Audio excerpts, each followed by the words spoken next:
Here we have the Corsair Carbide 540. It's a bit of an odd dimensions case. Here at EasyGamer we call it the Cube. It's a very nice case in that it can support either 6 120mm fans or 5 140mm fans. Now, especially for the guys looking at liquid cooling, the big advantage is that the 140mm fans are next to each other, so you can actually fit the 280mm radiators in here, which is quite a nice thing if you're looking for some of the more advanced liquid cooling kits.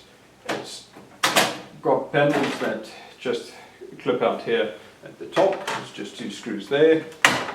Same with the front, and its air filters is quite an innovative little design here. We really actually like it.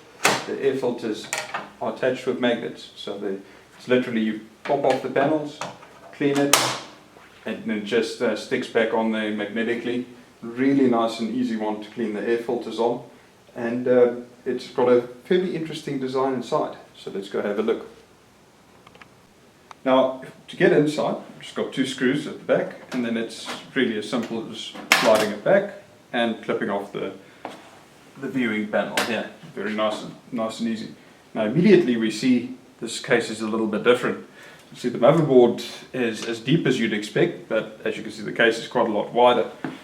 So what they've actually done here is quite interesting. Your power supply, CD-ROMs and most of your drive bays are actually on the other side of the case and accessed through the back. So what we have here is space for a normal ATX motherboard. We've got 240mm fans as standard from the front, 1 at the back. Now, and plenty of gaps for cable management. And if you look at the top here we've got a very nice space for if we want to do some liquid cooling for a 280mm radiator. At the bottom, as becomes standard in most new cases, we got quick release drive bays. The nice things with these, they've actually got the connectors right at the back here, so it is literally as you slide in the drive, you connect to power and you connect to SATA, which makes it very nice and quick for swapping drives if you have quite a few drives you want to swap between. Now if we look at the front here, here you'll see the front case fans. You can see that magnetic clip-on dust filter behind them here. It really has a lot of ventilation for a small area, this case. It's excellent if you want to run a big air cooler as well. You've got quite a bit of depth here and a nice bit of flow with the fans front and back right across from where your CPU would be. The brilliant thing with that is there's no drive bays in the way. Normally you would have all your hard drives and CD-ROMs blocking the airflow here. In this case it is completely open. But as you can see, we're missing a few key components here, so let's go see where they've moved onto the back of the case. Now at the back of the case here we can see we've got a nice big vent here. This is just for the power supply.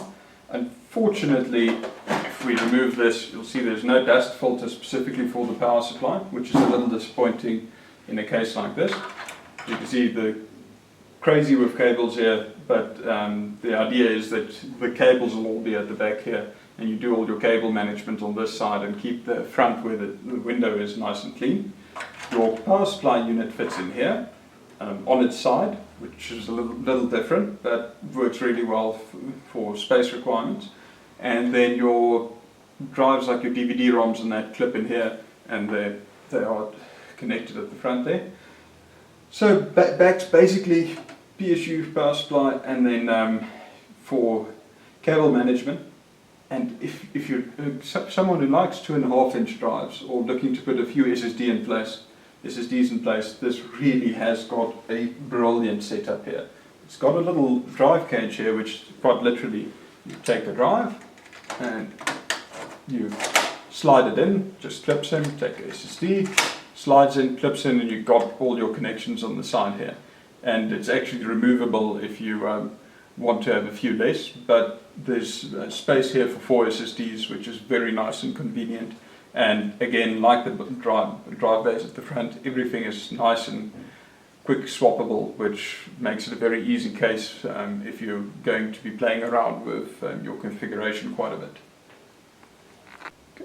For your front IO, you basically got two USB 3 ports, a headphone jack, a microphone slot, power button, HDD LED reset switch, and then just two drive bays. But overall a very, very clean case and a nice setup.